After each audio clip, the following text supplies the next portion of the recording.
welcome, dear listener, to a very special episode of the Sci-Filosophy podcast. Join us, won't you, as we delve into reasons that you can't pay attention to anything anymore, and perhaps reasons why it's happening, and things you can do about it. So come along and join us. Say there, friend.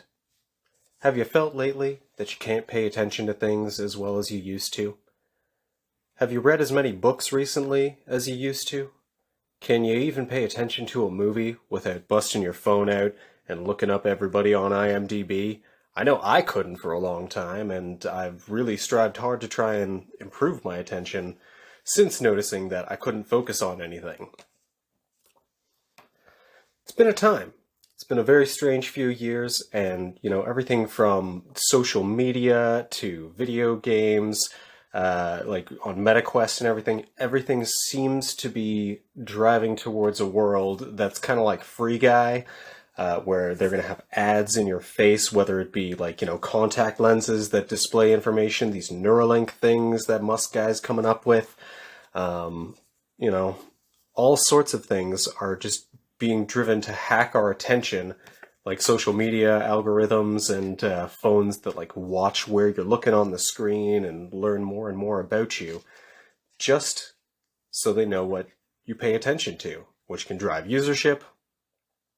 It can do a whole bunch of stuff, but essentially, it's not good when we can't pay attention to anything, because we're all going to end up like Idiocracy, or who was it? Dax Shepard in Idiocracy, just like, the dumb guy in the chair saying shut up to the TV and not paying attention to anything and not knowing anything about anything. So let's try and figure out what might be going on that is driving these things.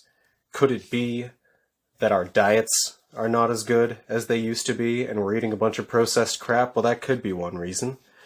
Could it be that we're relying too much on technology and staring at screens all day and have all the information in the world just available right there in your pocket to look up, so you don't actually have to think about anything because you can look it up? Could be that too. Who knows? But we've got a lot of easy to consume junk out there, whether it be vapid content on YouTube or TikTok, whether it be long-form content, even like longer podcasts or long documentaries about nonsense.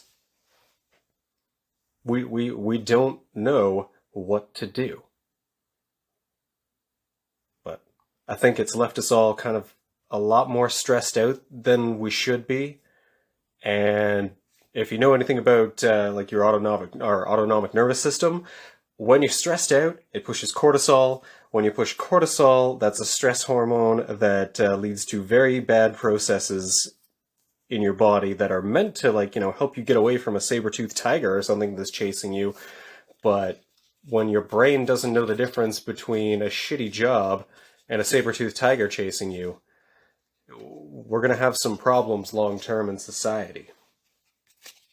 So, okay, well, I read a book recently called, Stolen Focus, Why You Can't Pay Attention and How to Think Deeply Again, and it actually had some pretty interesting ideas in there. This is by a guy, Johann Hari, who also wrote Lost Connections, which was a really good book that I enjoyed, as well as Chasing the Scream. Lost Connections is basically about, why we are all disconnected from each other. And Chasing the Scream was more specifically about addiction. But this one is about focus and your attention. And so he goes into some of the reasons that we can't focus, which include, as I had mentioned, the diet. Lack of flow activities is one, and flow is another thing that I'm probably going to end up doing an episode on later, because it's an idea that I really, really, really love. So let's see, he got into, apparently we are switching tasks and doing everything too quickly and basically just not paying enough focused attention to any one thing. So I think one of the ideas was like email paralysis or email anxiety, something like that, where it's the more you look at your email, the more stressed out you're going to get and have trouble switching back to more focused tasks. But we're sleeping less is another reason. We're not reading as much as we used to. Like nowadays, people will read, articles and listicles, but nobody's going to read a 500-page book. Or, well, not nobody, but, way less people are reading long books, especially in the nonfiction realm. But then again, I don't know. I don't read enough fiction. I really should. If you have a suggestion for a novel that's good, hey, pop it in the comments below. Let's see. Oh, disruption of mind wandering. I'm going to get into that because that's when we're delving into the default mode network in your brain, which is basically just your imagination. It's a good thing to let your imagination run wild. We don't daydream enough because, the second you have a moment to yourself, you pick up your phone and you start looking at it, right? And, when you're looking at your phone, it's just full of technology and cookies and algorithms that are basically solely designed to figure you out and hack your attention. Like, they just want to track you, they want to know what you're into, and I mean, in some ways, it's a good thing. Like, if you're popping through YouTube or something and you look at one thing and it wants to push you other things, that's cool. Unless, of course, you just watched, something that happened to link to a Fox News video and then you get Fox News videos for like a week afterwards, unless you delete your history and reset your algorithm. Oh, pro tip for parents out there, resetting your kid's algorithm often is a good thing. Or you can even, I think, remove it entirely in some ways, but I have not figured that one out. But some of the stuff that kids watch on YouTube these days, oh my god. It also, okay, so the book, back to the book, also got into ideas of what it called, what was it, cruel optimism, which is sort of like, I would call it inequitable self-help practices, where people are just, will say things like, just do this, but it's a thing that isn't accessible to everybody out there. So, understanding that there are, people with different circumstances who don't have the same barriers as everybody else is a good thing to pay attention to, and is represented in the book. There's also, like hyper stress leading to hypervigilance, and rise of ADHD, lots of exhaustion, and also the deteriorating diets and our, whole climate problem. And then it gets into stuff like confining of children, which is that was an interesting chapter because while I don't necessarily agree with all the ideas in the book, it brought up things like I forget what it was called, but like a free play movement for children. It brought up the story of the woman, I don't know if you remember a few years back, but there was a woman who had let her kid take a bus home from across town. I think it was like, a bigger city, and maybe a 10-year-old or perhaps younger than 10. But, they gave the kid instructions, let him ride the bus home, and he made it home. And then the news story blew up and became a whole thing, and everybody was like, oh, that's unsafe, something could have happened to the kid. And, while that's true, the kid made it home, and he's probably very proud of himself, but, these are things that are driving our attention down. Anyway, moving on to the section more so about what we can do to improve your attention if you notice that you're lacking in focus. Well, one thing you can do is actually plan ahead. So you can plan yourself blocks of time for specific tasks, right? With a commitment to not pick up your phone and just end up scrolling TikTok or looking at the memes your friends send you, even though they're friggin' hilarious. I love my memes. I send them all the time. It's basically all I do. But I also read a lot of books, and now I'm trying to do a podcast and basically trying to help other people improve their attention. So let's get to it. So, item number 1, pre-commitment. You plan to stop switching tasks, and you give yourself I would start with half-hour blocks, but ideally you're going to want to be planning like 2 to 4 hour blocks for deep, focused work. the modes function on your Android phone, I haven't had an Apple phone since the U2 incident like 12 years ago or whenever it was, so I can't really speak on Apple phones, but with Android there is the modes thing where you can actually create a focus mode that shuts off all your apps while it's on, and you basically have to like do a sequence of things to undo this and get yourself back, so you'll have to think long and hard before you undo your focus or, pick up your phone at all. So ideally 2 to 4 hour blocks of deep work, but you can start out with 15 minutes. Hell, you can start out with 5 minutes if you want, just to get a habit going. But repetition is the way to get a habit going, and just showing up and doing, what you're trying to do, whatever that may be. Number 2, a thing that we can do to improve our attention.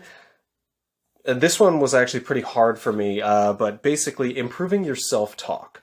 And if you're anything like me, you've never been much of a friend to yourself in your head. Like, throughout most of my life, I have had just voices berating me and calling me a loser, a piece of shit, and, I will never amount to anything, and yada, yada, yada.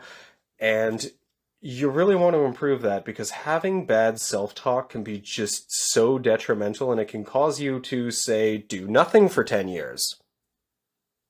I'm not talking about anybody in particular, not myself or anything, but you can do things like, if you find yourself, saying to yourself, oh, you're lazy, well, instead of making a statement to yourself, maybe you ask a question, like, okay, well, or, you can have a conversation with yourself, but if something says to you, you're lazy, you can be like, well, says who?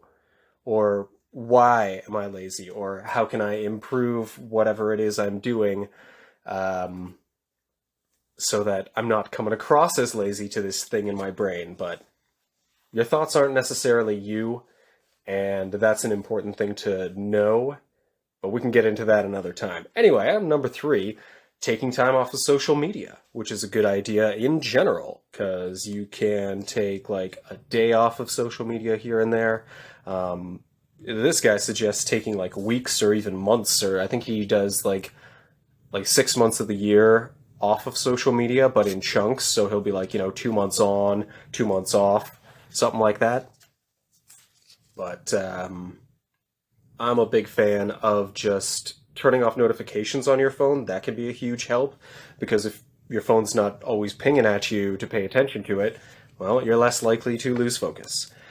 Item number 4 in ways to improve your attention is to let your mind wander. We don't daydream enough. So actually, go for a walk without your phone. I know you want to listen to a podcast or even do something, but just go for a walk and let your ears, just sort of hear nature. I'm a big fan of meditation. There's a lot of different types, but, the easiest way to get started is just kind of mindfulness meditation. Just mindfulness meditation in Google. Check it out. And I'm a big fan of using like Om chants in the background. That can... mantra meditation can be good for clearing your mind, because you can have either mindful meditation, or what I would call mindless meditation, where you're trying to quiet the mind and not do like mindful would be body scans, paying attention to your breath. Mindless meditation would be like mantra meditation, or say transcendental meditation, which that's a fun thing to look into. Also, if anybody who's hearing this, if you're trained in transcendental meditation, because I've read extensively on it, but I'm sorry, I can't afford $1,500 to pay for the training, so maybe get at me in the comments and we can talk, because I'm actually interested in checking out transcendental meditation, in a more training sense, but I've read extensively on it and think I have a pretty decent handle on it, and it seems to be a pretty easy way to go about it. That's just mantra meditation. Anyway, I digress. Letting your mind wandering. So going for walks, daydream, meditation, yada, yada, yada, yada. Number 5, getting a proper night's sleep. Your sleep is just so important. And the difference in your quality of sleep when you're getting good sleep versus bad sleep, if you lose, I think, 1 hour of sleep a day for a week, you're basically running around like you've had 2 beers or something. Like your focus and your performance will be detrimentally affected by even a 1 hour loss of sleep. So, I mean, if it's possible for you and your schedule allows it and you can manage it, because not everybody has the time to get 8 hours of sleep. I know I am lucky to get 7, but on weekends, maybe sometimes I get to sleep in a little bit. That might be nice. But I think no less than 7 hours of sleep is ideal. 8 if you can, but 7 is a good number to aim for. But 6 or less is it. It might seem workable in the short term, but if you're doing it for like, weeks, months, it can wear you down and age you out quickly. So getting proper sleep, and also like no screens before bed, and don't just scroll TikTok and drop your phone on your face. You break your face. It's not good. Your phones are getting heavier. Remember when phones were just so tiny? The best. I do enjoy the fact that my phone never turns sideways in my pocket anymore. That was a pain.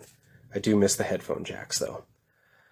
And number 6, final item on the list, was free play, which is essentially unstructured activities. So I would liken it to, I think, what was it, Erik Erikson or Piaget? One of the child psychologists with their model is eventually you get into the phase where you can create games. I'm pretty sure it's Erik Erikson, but where you can create games yourself. Because if you get like a whole bunch of kids together in a group without any specific aim, they will come up with a game, right? And if you pick one of them out and you ask, hey, what are the rules of the game you're playing? They'll give you one answer, you get another one, they'll give you some other answer too. They all kind of know what they're doing, but nobody would explain it in exactly the same way, right? And I think that's kind of a good metaphor for humanity, is we're all just kind of bumping into each other and running around, operating on our current best guess with the set of rules that we're going through life that have gotten us this far. But really, if you think about it, everybody out there is kind of running around with a different set of rules, and we all think we're playing the same game, and maybe that's one of the biggest problems we have, is that we can't agree on the game. I don't know. But I do think that Stolen Focus is a really good book. Entertaining read. I wouldn't take it as gospel, because it's, not a self-help book or anything like that. It's just a book with interesting ideas, and I like nonfiction. And I happen to like Johann Hari. He's an interesting fella. So I think that'll be about it. I mean, that's pretty much all I wanted to get into, was just a couple ideas into how to improve your attention. But if you have any suggestions for, topics to cover, drop them in the comments. And, if you're hearing this and you're still here, what are you reading? What shows are you watching? What YouTube rabbit holes are you going down these days? Let me know.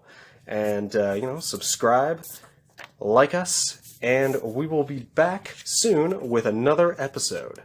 So thanks for joining us on the Sci-Filosophy podcast, and we'll see you out there. Or what did I say last time? I don't know. I'll see you there, or I will see you on another time. Laters on the Menjay.